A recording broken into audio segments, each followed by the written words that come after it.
Halo, gue Julfikar Arif Masjida. Gue kali ini mau ngebahas cerpen ya. Cerpen tapi dengan logika gitu. Cerpen ini gue ambil dari buku ini. Buku dari temen gue Nabila. Thank you ya Nabila. Dan langsung aja. eh, jadi cerpen ini bermula ketika si Fahro apel di rumahnya Tessa. Jadi kita ganti aja ya. Mohon maaf nih. Kita ganti tokoh utamanya jadi Fahro dan Tessa, bukan Rendra dan Arya. Sebenarnya Rendra dan Arya itu tokoh utamanya, tapi biar makin greget gitu kita ganti dengan Fahro dan Tessa. Mohon maaf ini gue nggak menatap layar karena memang ada apa namanya flash ya. Jadi biar fokus gue akan menutup mata gue gitu. Jadi cerpen bermula ketika si Fahro itu apel di rumahnya Tessa. Perbincangan pun terjadi.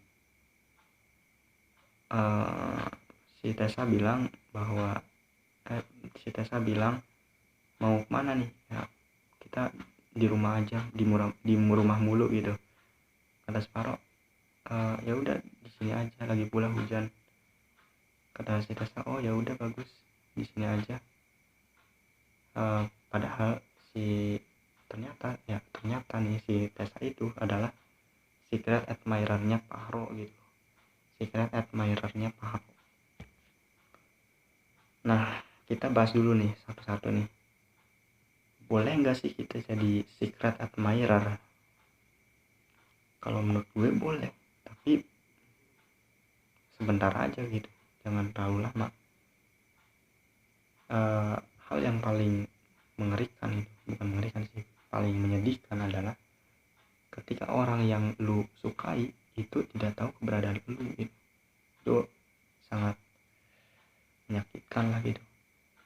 Lebih baik lu ditolak ya, apa namanya, bahasakan lu ditolak gitu. Lebih baik lu ditolak daripada lu pada akhirnya nggak tahu gitu, sampai orang itu nggak tahu keberadaan lu sama sekali gitu. Jangankan tahu kalau lu tuh suka, bahkan lu ada aja tuh nggak tahu. Itu yang paling menyakitkan. Nah kemudian singkat cerita ya, si Paro pun diberikan minum lah gitu. Sebagai tamu kan diberikan minum. Tapi nih si Paronya itu agak-agak apa ya namanya,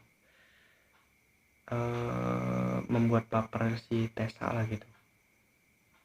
Nah kemudian ini nih kita bahas lagi nih. Si Paro ini membuat baper kepada orang yang menyukainya. Padahal si Paro tersebut belum tentu menyukai si Tessa gitu. Si Paro boleh nggak sih kayak gitu? Kalau misalkan si Paro tahu si Tessanya itu suka, menurut gue jangan gitu. Menurut gue jangan sih, bahaya. Kalau misalkan si Paro tahu kalau misalkan si Tessa itu menganggap dia sahabat, maka boleh sih bercanda kayak mesra-mesraan, bercanda, tapi ya bercanda sebagai teman. Nah kita lanjut ceritanya. Jadi dibuatkan ini ketika kemudian hujan pun turun. Nah dibuatkan kopi, kemudian hujan pun turun gitu. Kemudian ini sih apa namanya, ceritalah si Paro ini ke si Tessa tentang ceweknya itu kita namain aja Ita ya, Ita. Si Pahro ini cerita ke si Tessa, gini ceritanya, aku nggak sanggup nih sama si Ita sekarang, kekanak-kanakan gitu, apa-apa marah, padahal hal sepele, misalkan nggak balas chat atau tidak angkat telepon dengan segera gitu, marah, apa-apa marah gitu. Nah si Tessa ini malah memperkuat hubungan si Paro dengan si Ita gitu. Kayak mungkin ada alasannya gini si cewek kan biasanya kayak gitu ya, padahal kan itu kan menyiksa dirinya sendiri ya, kok kayak gitu ya. Padahal kalau misalkan lu di posisi ini, di posisi lu nih cewek nih, kalau di posisi si Tessa nih, kalau menurut gua benar lu menghasut, kalau menghasut si Paro buat jauhin jauhin si Ita gimana ya, kayaknya itu jahat sih, jangan sih. Kalau menurut gue sih lu si Tessa ini, kalau misalkan lu jadi Tessa nih, lu harus menunjukkan gelagat-gelagat suka gitu ke si Paro. Misal nih Paro cerita kayak gitu, si Tessa gimana ya, bentar si Tessa tuh kayak gimana ya, benar, biarkan role gue berpikir. Si Tessa tuh kayak menunjukkan kalau misalkan dia tuh suka, misal si Pahro, si Tessanya tuh bilang ke si Pahro kalau misalkan kamu, kenapa sih kamu enggak, kalau misalkan ada wanita yang lebih baik daripada si ini, apa tuh, si Ita, katakanlah dia dekat dengan kamu gitu, dia dekat dengan kamu bakal menerima enggak gitu. Gitu aja, terus terang gitu. Kalau menurut gue kayak gitu sih, tunjukkanlah gelagat-gelagat suka gitu sebagai cewek ke cowok lah. Rasa suka gimana kalau cewek ke cowok, kan suka ngode-ngode, gue nggak paham itu juga. Nah, singkat cerita nih, hujan udah mulai reda kan, baliklah si Paro, kemudian ketemulah ceweknya si Ita kan. Si Ita marah-marah, datang marah-marah, kamu habis dari mana gitu, kamu kok dihubungi nggak aktif gitu. Si Ita pokoknya kayak kekanak-kanakan gitu. Sebenarnya gini, si Paro itu menjelaskan, HP ku dicas gitulah, mereka pun bertengkar gitu. Sebelumnya gini, si si si Tessa tuh bilang, si Tessa bilang ke si Fahro kalau sikap tuh bisa berubah, sedangkan ketulusan seseorang itu sulit didapatkan. Itu yang memperkuat nantinya hubungan Fahro dengan Ita nantinya ya. Nah, si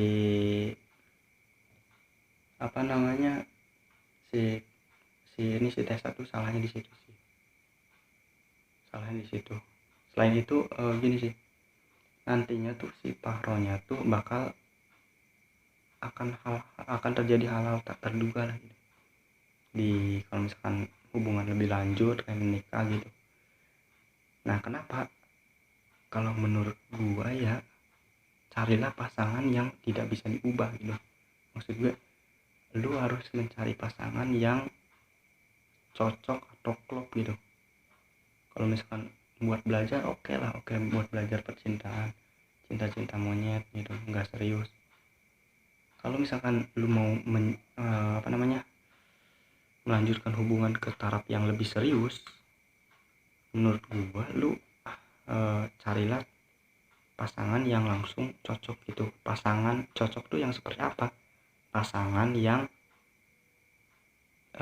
gak mau lu ubah gitu dari sikapnya, karena memang lu udah suka semuanya gitu, udah sempurna lah menurut lu. Karena kalau misalkan lu pengen mengubah seseorang karena lu, itu menurut gue percuma aja sih, karena memang sikap itu bakal muncul lagi suatu saat gitu. Nah kalau gue sendiri mendingan kayak gitu daripada gue karena menurut gue kebertengkaran lu atau keseringannya lu bertengkar dengan pasangan lu itu justru menunjukkan ketidakcocokannya lu sama pasangan lu gitu. Kenapa? Karena lu sama pasangan lu itu berarti banyak perbedaan gitu, sehingga lu sering bertengkar gitu. Kalau misalkan lu nya bertengkarnya sekali dua kali, mungkin itu bakal mendewasakan diri lu, ya benar itu. Tapi kalau keseringan bertengkar bro, itu cuy, itu sebaiknya lu berpikir lagi deh, maksudnya yakin lu mau serius sama dia, yakin lu mau serius sama dia sampai akhirnya menikah, yakin bertengkar terus kayak gitu. Atau mungkin lu semoga aja lu berubah gitu suatu waktu, kita kan nggak tahu juga sih. Cuman buat perubahan itu kayaknya 0,1% lah ya, 0,1%. Yuk lanjut lagi, tadi sampai bertengkar ya. Kemudian si Tessa pun dipeluk Pahro, luluh lah hatinya gitu. Si Pahro menjelaskan, saya tadi habis ke sahabat saya gitu, ya sahabat aku di ini, sahabat aku si Arya gitu. Si Arya, emang kamu ini apa tuh, emang kamu lebih milih Arya daripada aku gitu kan, si tanya. Terus si Pahro pun bilang kalau enggak, sebenarnya dia itu sahabat aku gitu. Dia menjelaskan lah si Pahro. Singkat cerita, si Pahro pun melamar si Ita gitu. Si Pahro melamar si Ita dan pengen pengen menikahi si Ita. Nah si Pahro pun datanglah ke si Arya buat buat memberitahukan kabar dan berterima kasih kepada si Arya karena kemarin udah menasihati si Pahro ini. Bukan si Tessa ini. Pahro datang ke si Tessa untuk mengucapkan terima kasih karena sudah menasihati si Pahro yang tadinya berantem sama si Tessa, sama si Ita ini, sama pasangannya ini kan. Nah mari kita melogika lagi, si Pahro itu tuh menurut gua sadar gitu kalau si Tessa tuh suka gitu. Kalau menurut gue, setiap orang nih yang dideketin atau ada orang lain suka itu pasti bukan pasti sih,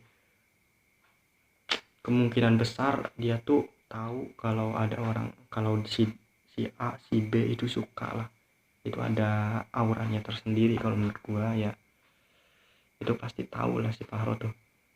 Nah cuman orang tuh lebih sok-sokan menyembunyikan itu sih, kejamnya tuh, kayak apalagi cewek sih itu. Nah lanjut aja, datanglah si Pahro ke si Tessa kan sama pasangannya ini si Ita. Datanglah buat mengabari kalau dia mau kawin atau mau menikah. Si Tessa kaget dong, aduh gitu. Dia pun akhirnya lumayan menyesal gitu karena jadi secret admirer-nya sudah sejauh ini gitu. Meskipun demikian si Pahro memaksakan buat hadir si Tessa ini. Hadir gitu di acara pernikahan kami. Nah si Tessa ada pilihan kan buat hadir atau tidak.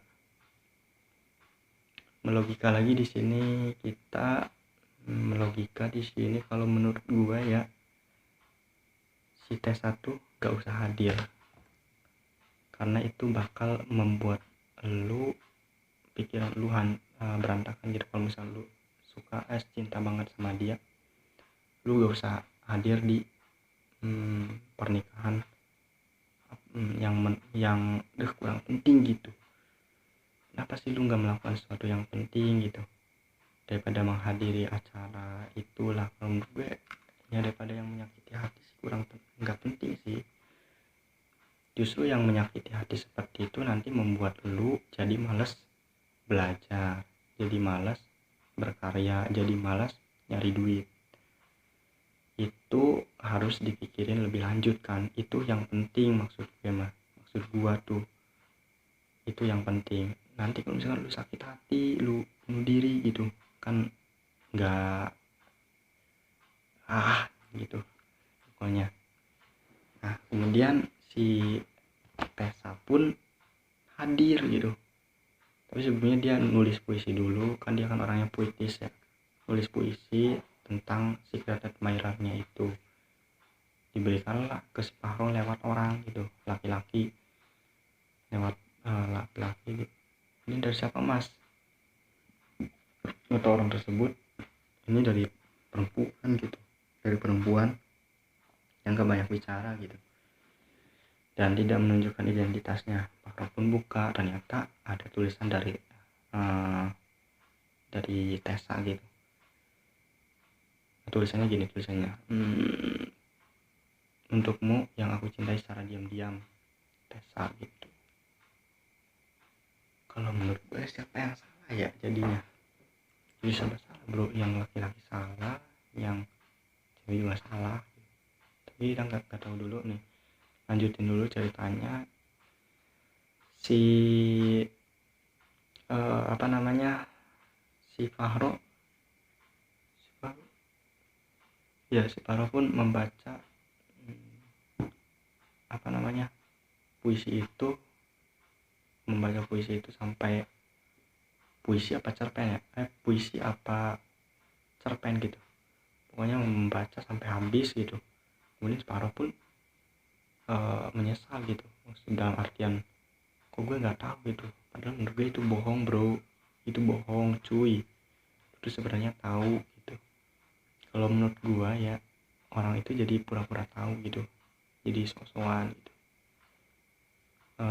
Kemudian tanpa disadari si Tessa itu ada di belakangnya dan bilang, lu nggak usah menyesal bro, lu nggak usah menyesal Ro, nggak apa-apa, aku baik-baik aja. Padahal si Tessa hancur gitu, berkeping-keping nih. Kemudian si Fahro pun kamu memang sahabat terbaik aku mohon maaf gitu, aku minta maaf pokoknya sebesar-besarnya kepada kamu Tess. Si Tessa pun pulang dan merasa lega. Sebenarnya nggak lega juga sih, karena ungkapan perasaannya tersampaikan kan. Tapi ini pas awal-awal tuh dia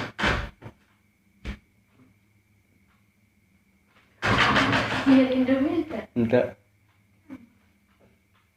tapi ini pas awal-awal dia tuh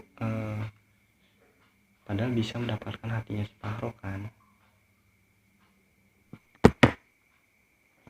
So jadi intinya adalah jangan jadi orang yang mengungkapkan perasaannya sampai akhir hayat, sampai lu menyesal bahkan. Ungkapkanlah perasaan lu sedikit demi sedikit itu, tunjukkanlah gelagat-gelagat suka lu. Kita nggak perlu malu bro, kita nggak perlu malu cuy. Lu cewek, lu cowok, ungkapkan jujur-jujuran gitu, tapi sedikit demi sedikit tentunya. Gini sekarang itu udah 2021 bro cuy. Menyukai seseorang, mengungkapkan seseorang pertama kali itu bukan aib gitu, nggak apa-apa, ungkapkan saja gitu. Maksud gue terus terang aja, misal gini, kita udah lama nih bersama nih, gue tuh ada perasaan ke lu gitu, lu gimana pendapat lu, itu aja, nggak apa-apa bro, nggak apa-apa cuy. Daripada lu nggak lega gitu, apa namanya, lu nggak tahu gitu sampai akhir hayat perasaannya si perasaan lawan bicara lu ya. Perasaan orang yang lu sukai gitu, itu sangat disayangkan bro, itu sangat disayangkan cuy, maksud gue. Jadi ada intinya adalah lu jangan suka menjadi secret admirer seseorang yang terlalu lama gitu. Intinya adalah itu yang pada akhirnya membuat lu menyesal.